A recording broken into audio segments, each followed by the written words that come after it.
thanks to everyone to join the third seminar of PAV-IA.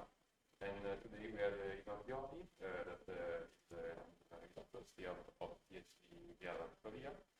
He studies master thesis at the FEM of Lausanne, and today he's talking about the topic about the bridging the gap between the finite element method and Okay. Okay.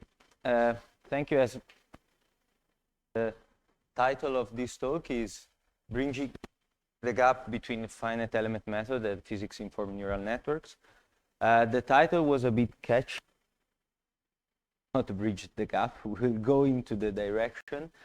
But in any case, I prefer to be interrupted during the talk. So if you have any questions, something is not clear, yeah, just ask. We have many slides and a lot of time, so please ask.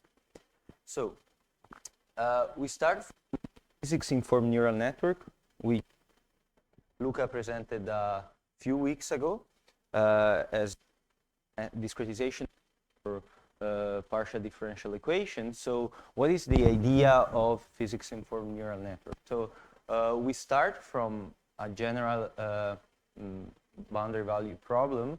Here F is the differential operator and B is the boundary operator. And sorry to interrupt, but we do not see the slides, half of it. Okay, I'll try to schermo intero.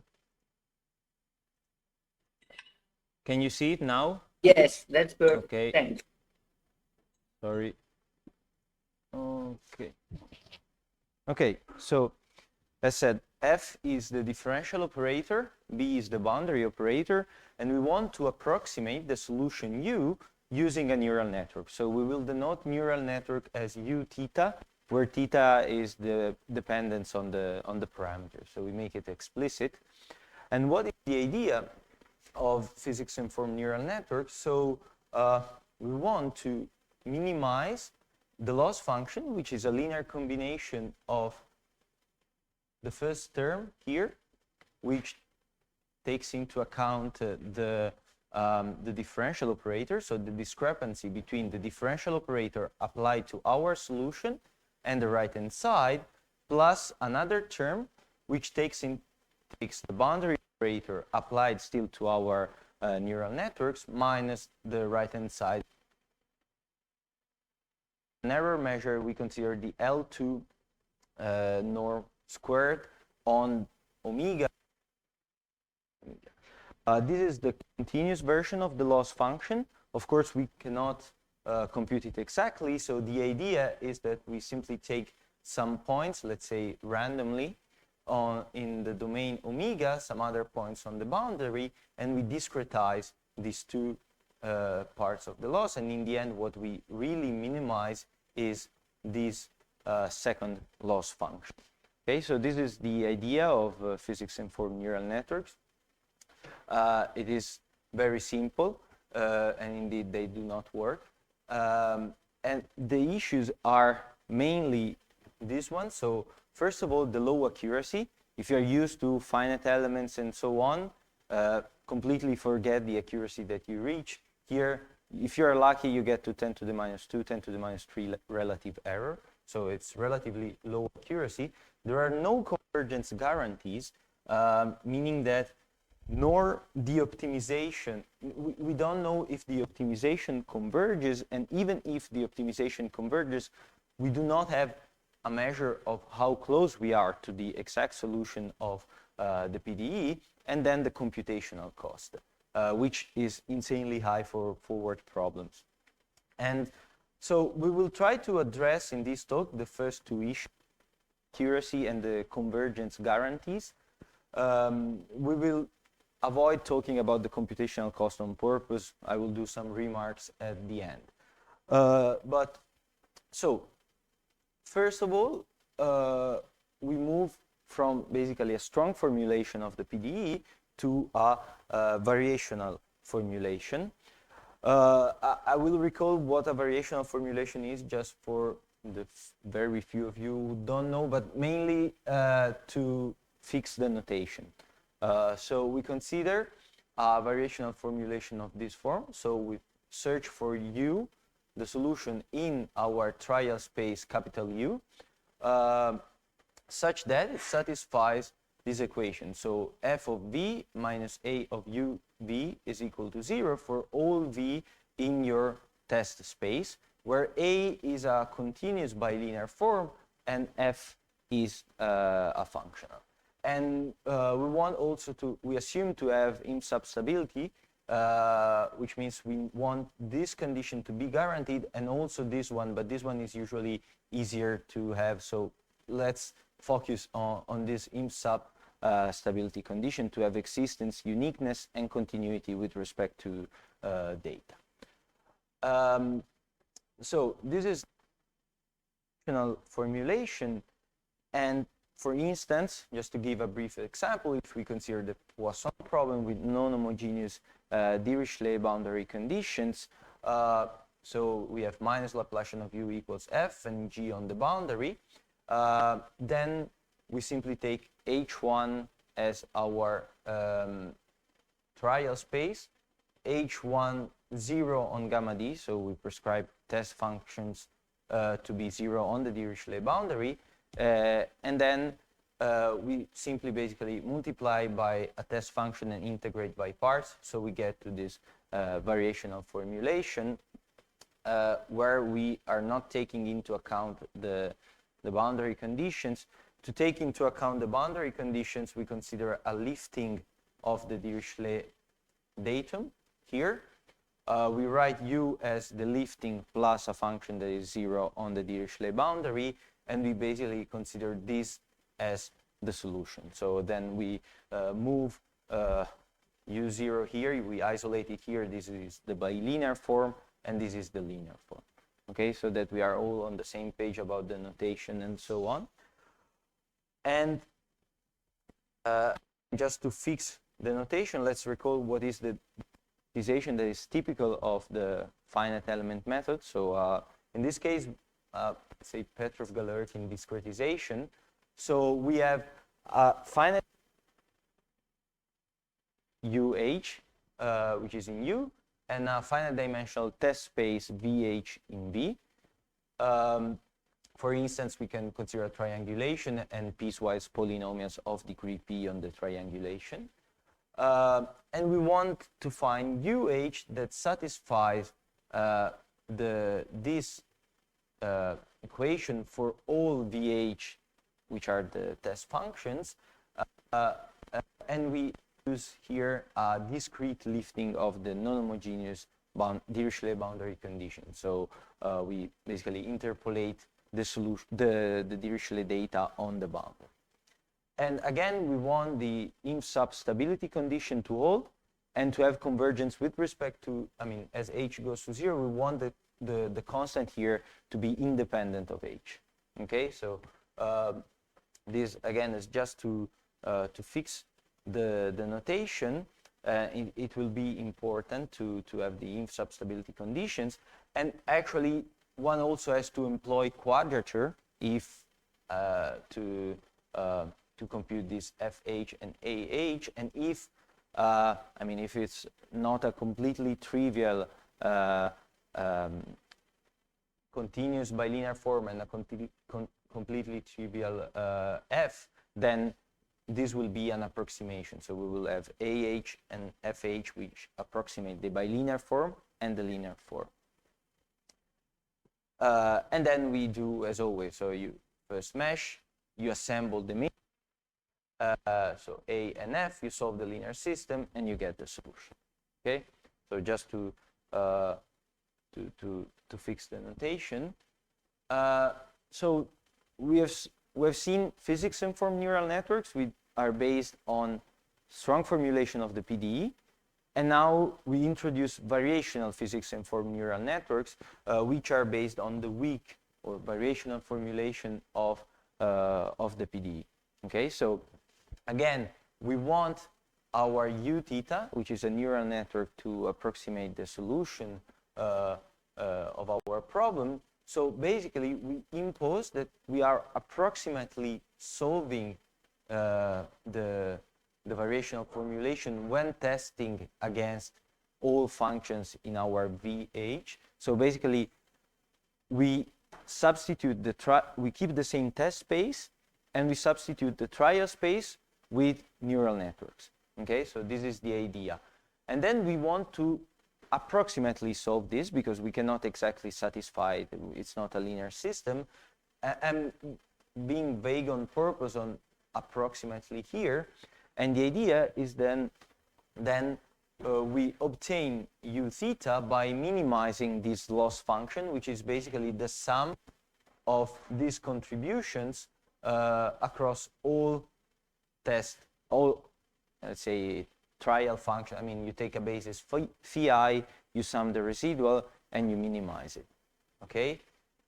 Just to fix the notation. And here, again, we want to strongly impose Dirichlet boundary conditions.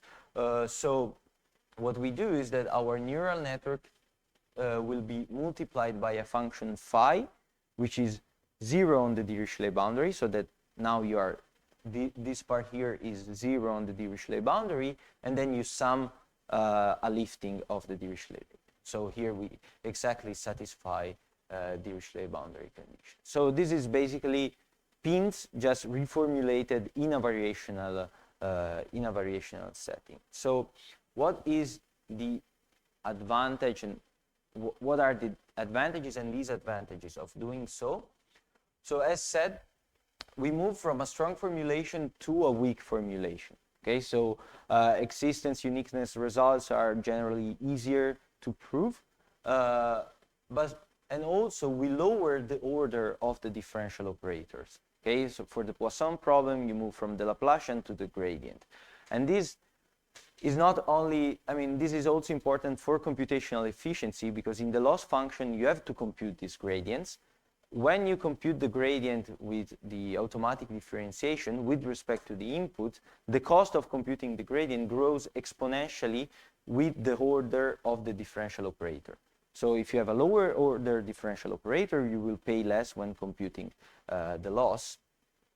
But at the same time, basically from a collocation method to a variational method, so from a meshless to a method that needs meshing, basically collocation points are in a sense replaced by test functions.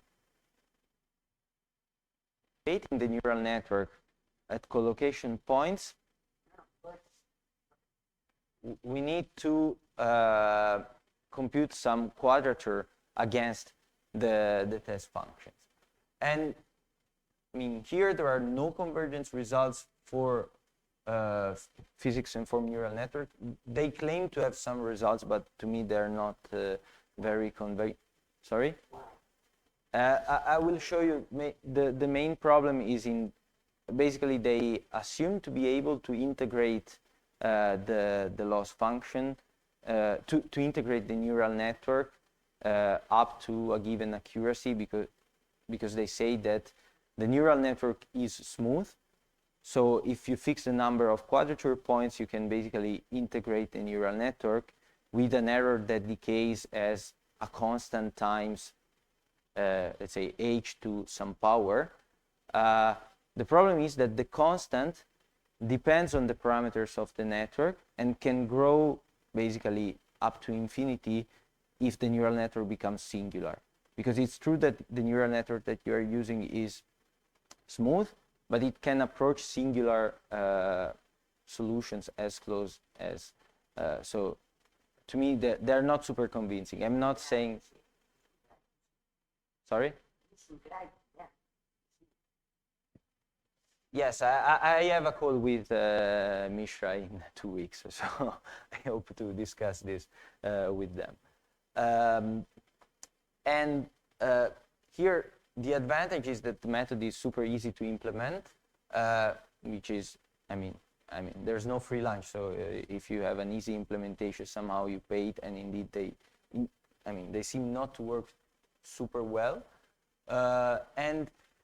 But there is also some evidence that physics-informed neural network can mitigate the curse of dimensionality, while here you still so in the variational setting, you still need meshing. So you still pay an exponential cost in the dimension.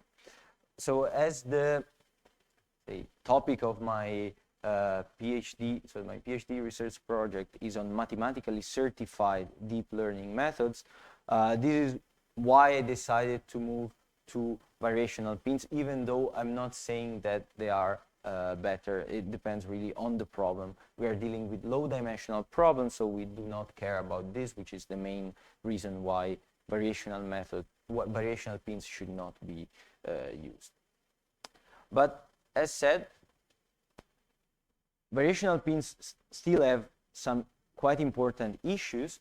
Here, just recall, I'm just writing explicitly what is the formulation that you use. So you obtain the neural network by minimizing this loss function L.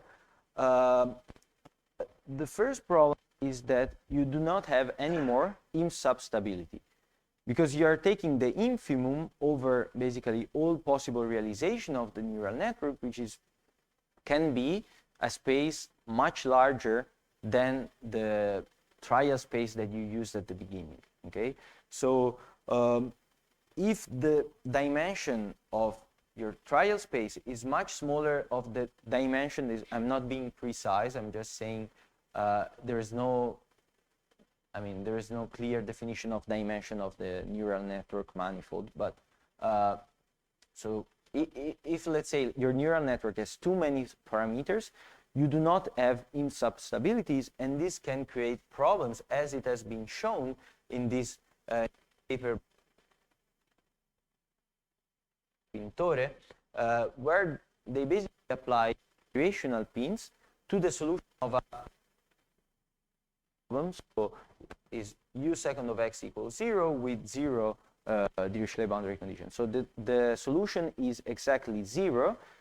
It is in every FEM space, and it is also in the neural network space, because you put all weights and biases to 0 and you get the solution that is equal to 0. Okay? But you can see that when you compute the solution, if the mesh is not fine enough, so if you have h that is 1/2 of 1/3, and you look at the solution, you're quite far from this region here, which is basically epsilon. Okay, so you have an error, because this is the solution, so it's also the error, as the exact solution is 0, of 10 to the minus 4, while if you use the FEM, you would get a system that is AU equals 0, so you would get the exact solution at any discretization level. Okay, and this is because of the insubstability. There is no unique minimizer, and things can get a bit messy. And the second problem is that it is not possible to quantify, as I was saying, it's not possible to quantify the quadrature error. Okay, even if your neural network is smooth, you know that if you employ a quadrature, you have an error that goes down as a constant. If you have a fixed function, constant times h to some power, but the constant can grow with the neural network weights. And this is an example. We consider a super simple, let's say, neural network. So tan h of wx, and we let w vary. Okay, and here we take uniformly spaced integration points. You can take Gauss quadrature points as you wish. And the idea is that, so if you have w equal 1 on the interval -1, 1, you can integrate it. This will give a kind of accurate solution kind of accurate estimate of the integral.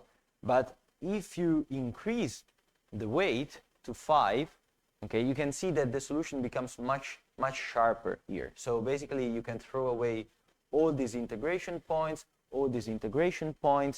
and you will probably not approximate the integral well here, and the problem gets even more serious as you increase the weight, okay, up to the point that you get basically a step function, which you are not able to integrate if you use a fixed quadrature rule.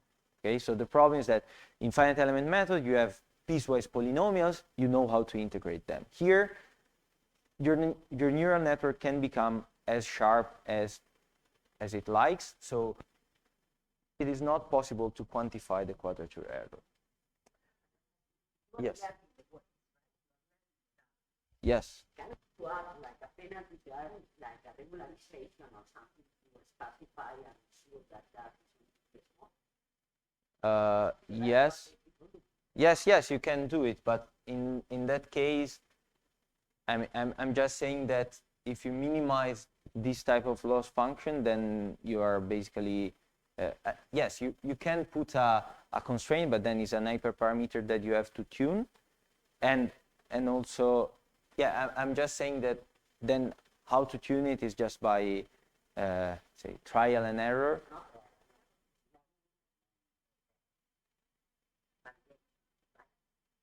Yes, but learning and validation is basically doing many trials and selecting the best one in error. Yeah, Yeah. You want to have higher. That's the reason why a system of doing some quadrature that is like the classical quadrature. Yes. So Monte Carlo will never be enough. No. Not even if you have 100. No, indeed, I said at the beginning that my setting is low dimensional. This is why I want to use variation. If you have 100 dimension, you can forget about variational pins because you have to mesh 100 dimensions. So you will stop immediately there. And the second point is that the loss function does not make any sense from a variational point of view. So you're just saying that, so you're just imposing, so if this loss function is 0, then you are satisfying all the equations to all these to equality. So you're basically solving the standard Petrov-Galerkin formulation. But the fact that if this is 0, then you have the solution does not imply that if this is small, then you are close to the solution. And this is a serious problem. Because you do not have any guess of how close you are to the true solution, to the exact solution. You might be minimizing something that has nothing to do to the distance between your neural network and the solution. And then also this phi, which I said, so you have to find a function phi, which is 0 on the Dirichlet boundary.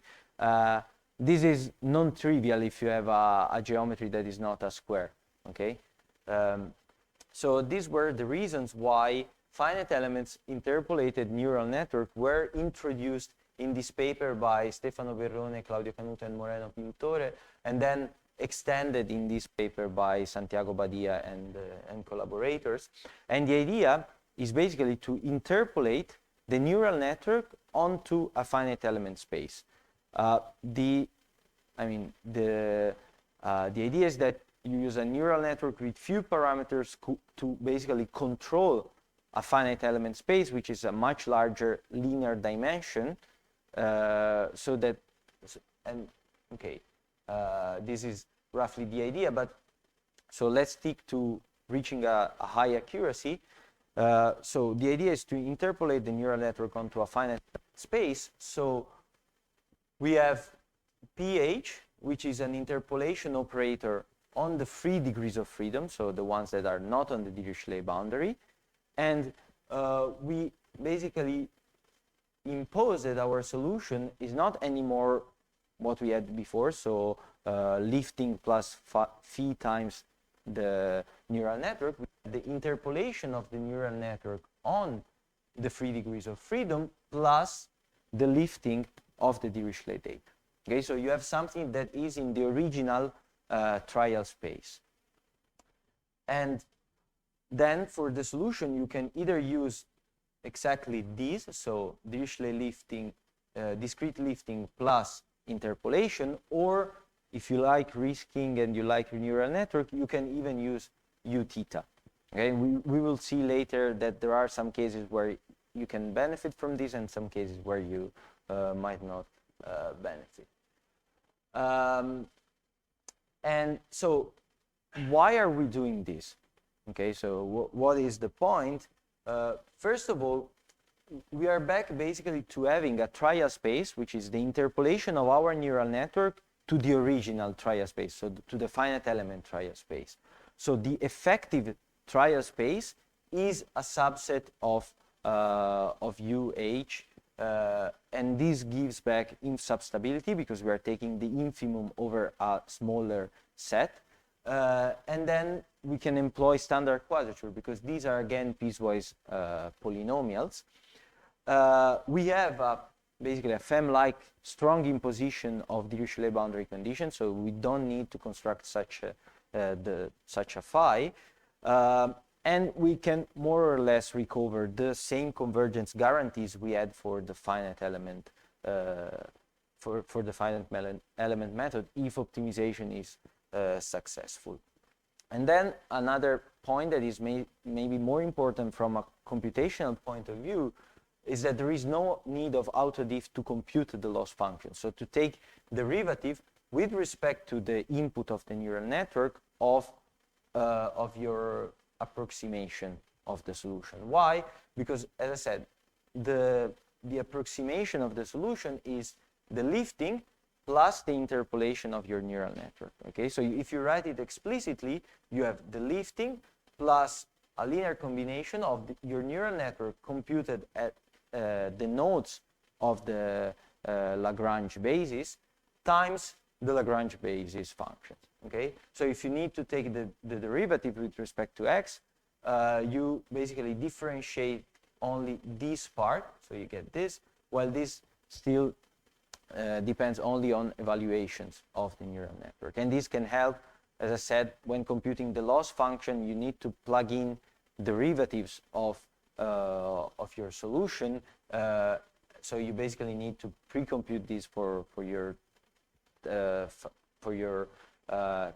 trial functions, and then you can use standard autodiff, so not with respect to the input, but with respect to the weights of the neural network. So let's see a numerical example. So we consider a simple advection diffusion reaction problem on a square taken from Berrone, Canuto, and Pintore. Don't ask me why they chose such a weird solution. I have no idea. I just replicated their experiments. But so we compared the convergence of the finite element interpolated neural network with the finite element method. And here is the H1 error. So if you compute the L2 error, which is what you usually see in all like PINNs and related stuff, you have basically the same plot, just 2 orders of magnitude shifted. And so in this case, we can see that if the neural network has enough parameters, so here we have 50 neurons for 5 layers, here 30 neurons for 5 layers, and in the last one 20 neurons for 2 layers. So in the last 2 cases, if the neural network has enough parameters, we're basically able to follow the same convergence rate as the finite element method. If the neural network is not expressive enough, meaning that we have not that many parameters, we plateau at some point that is limited by the expressiveness of the neural network. And this is if we consider the finite element interpolated solution. So if you consider the lifting of the Dirichlet datum plus the interpolation of the neural network. As I said, we can also consider the neural network itself. So we use the interpolation only for training, and we say, let's consider as our solution the neural network, and let's see what happens. And the behavior is not that clear, but I mean, it's still understandable what is happening. Again, let's start from this last line here. So in this case, we have a neural network with few parameters. So probably we still have some kind of inf sub stability. Let's say it like this.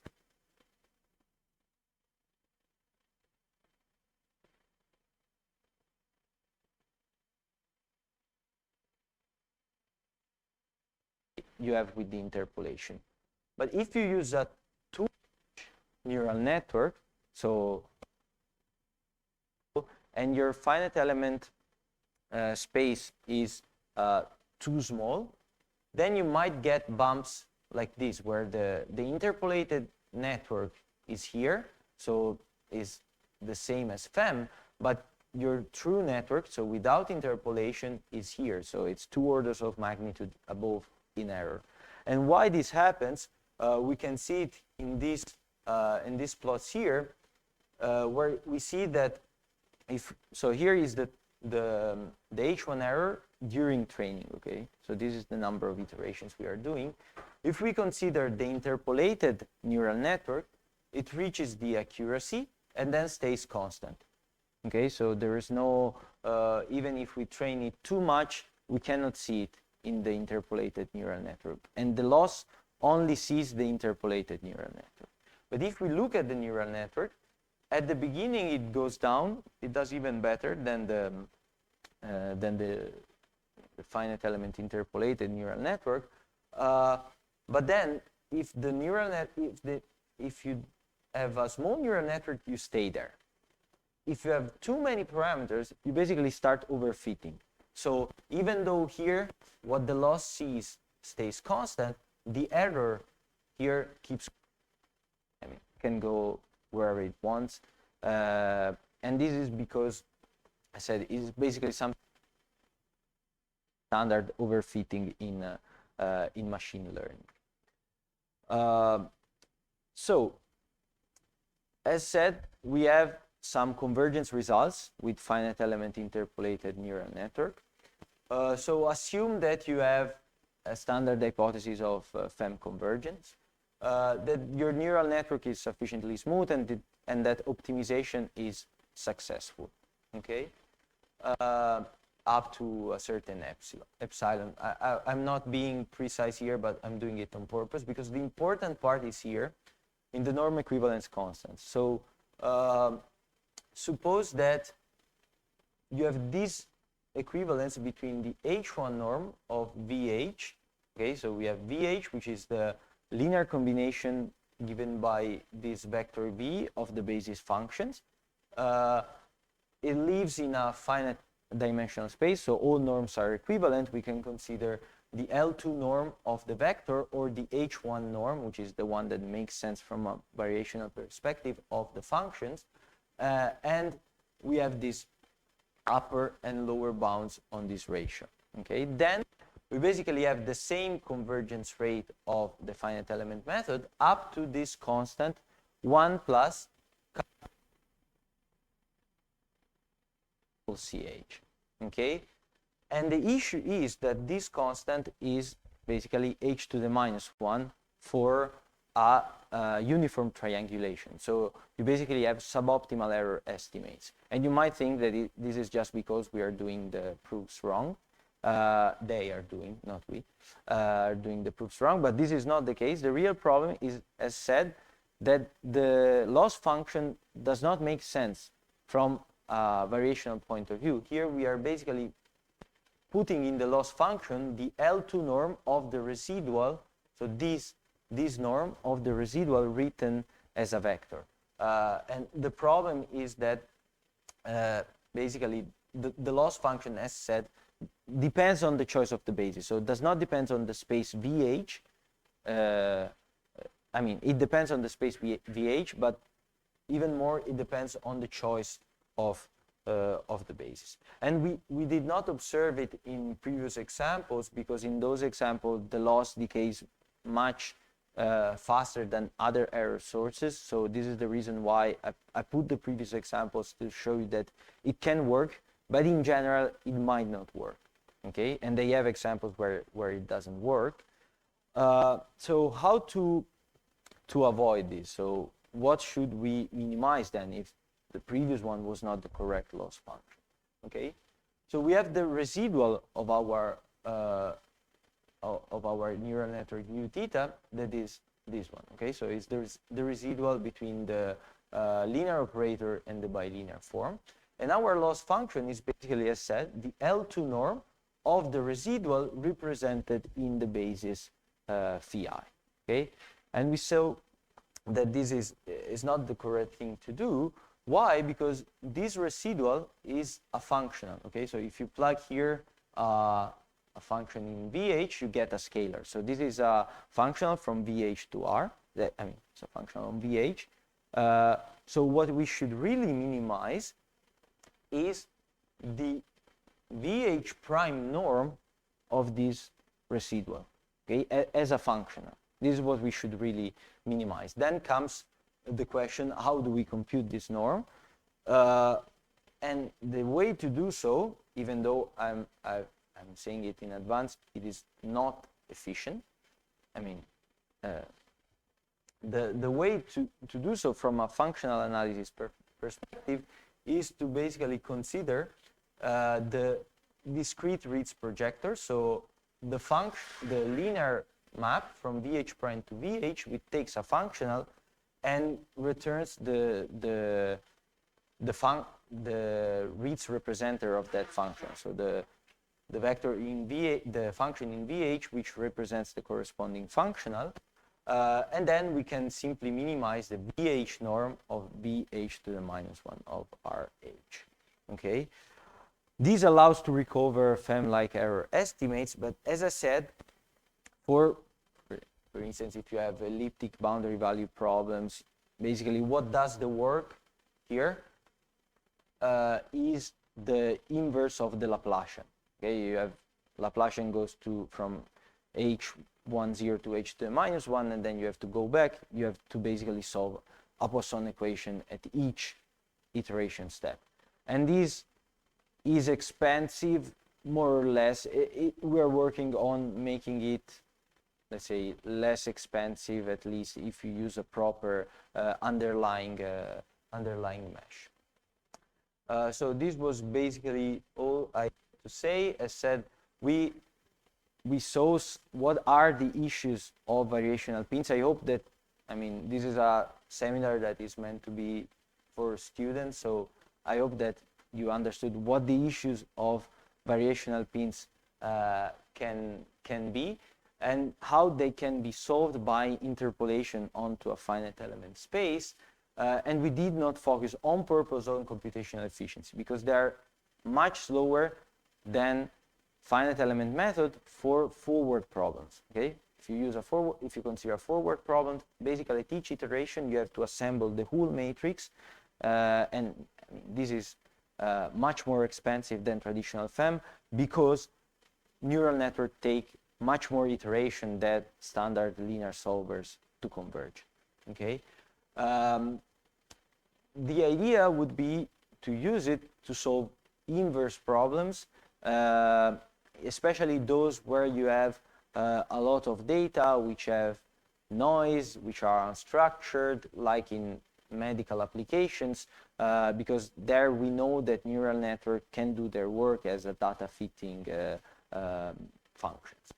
Okay, and we are working also on isogeometric analysis. So we are in PAV-IA, we like isogeometric analysis. We are doing the same with isogeometric analysis. So sort of isogeometric analysis, interpolated neural network. I'm putting interpolated in quote marks because B-splines do not interpolate, so we have to go a bit around it. And we're also working on developing a variationally meaningful loss function in the way I showed before, but that is also efficient, because maybe I did not highlight it before, but we can replace BH with any spectrally equivalent approximation in the same spirit of precondition. Yes, if you have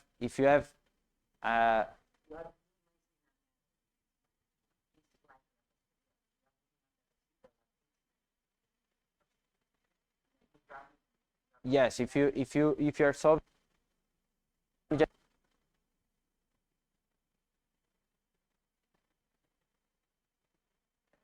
I completely agree. It does not make sense. If you're solving an inverse problem, where maybe if you use a standard solver, you have to put it inside, I don't know, some Markov chain Monte Carlo to solve the inverse problem, or you do some other stuff, then you still have to repeatedly solve the problem. here what we pay is that at each step we don't solve the same problem, we solve the Poisson problem at every step.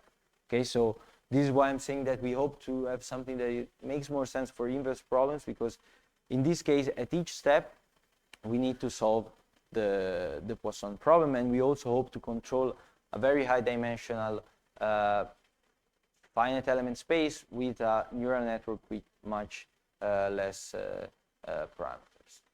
And then last, a bit of advertisement.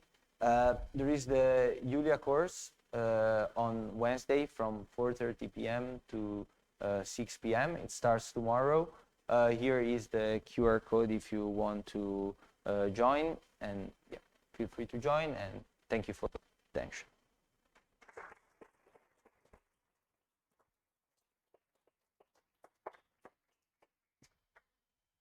Thank you, Ivan. Any questions or curiosity? Yeah. The graphics you were showing with P equal to what happened with I'm a linear person. So why not equal one? One after Here the other one. So I show P equal to because it's here where this goes up. And I mean, there is no clear, we are sure that this is because of we don't have inf substability, but as said, we are not doing something that is clear also in the optimization part. So sometimes it goes well and you stay here and you don't observe this spike as it happens, for instance, here. In this case, I showed the example P equal to because it's the one where we have this spike for networks which are which have more parameters. This is just the same.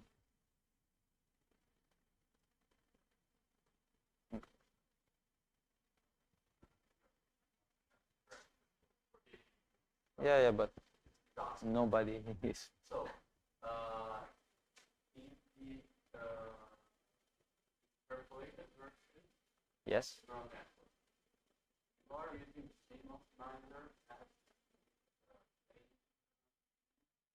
so I know that basic for images are stochastic gradient. No, because yeah, this is another point we are looking at. Basically, if you solve this, I mean, if instead of a neural network you are using you were using a linear model, okay, so standard finite elements, you're basically solving a least square problem.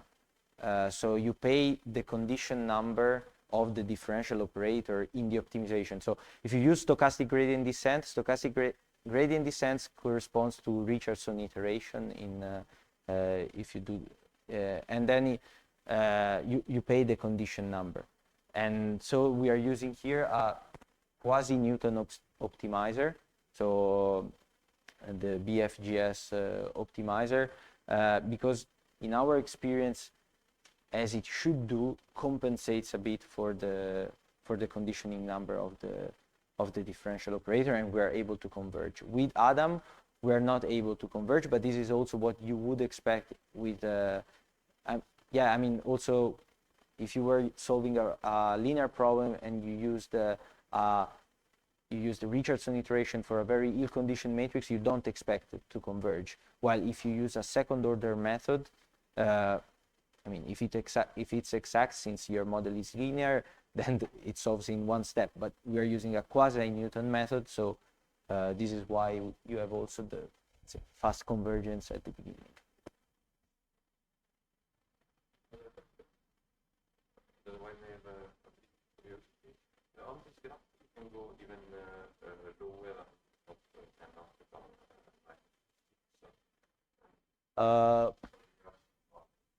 power. No, because so here is the H1 error. If you look at the L2 error, is in the order of, like in the lowest one here, is in the order of 10 to the minus 8. Okay, but we are minimizing something that is close. I mean, more or less, is the square of the L2 error. So basically, the square of 10 to the minus 8, you are already to machine precision. So we see that it basically plateaus there at 10 to the minus 8, and just because we tried also with very simple problems and so on, and it still plateaus in 10 to the minus 8. And our guess is that it's because we are minimizing something that is, I mean, basically the square of the residual, so you're stuck at the square root of the machine precision.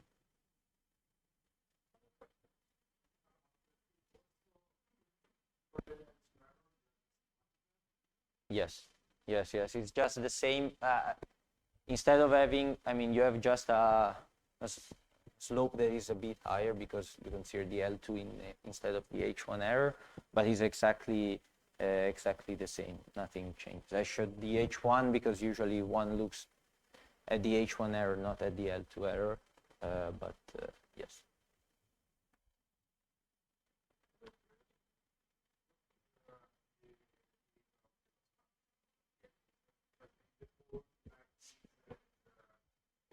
No. It goes down smoothly, very, very. Second order. Yes. Yeah, I'm not using any stochasticity.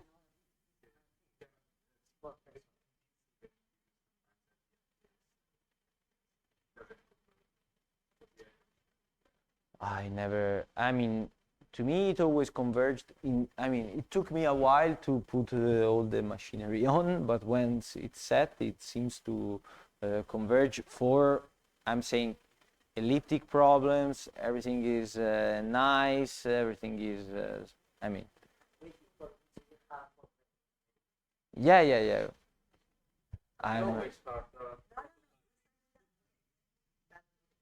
I'm saying that. I'm not saying that I'm doing better.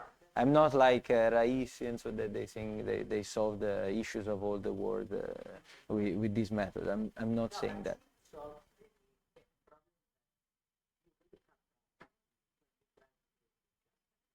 Yeah, in high dimensions and so on.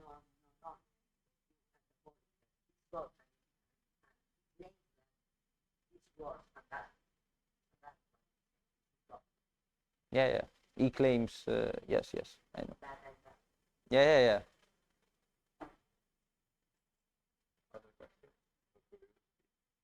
Otherwise, thanks again to Ivan.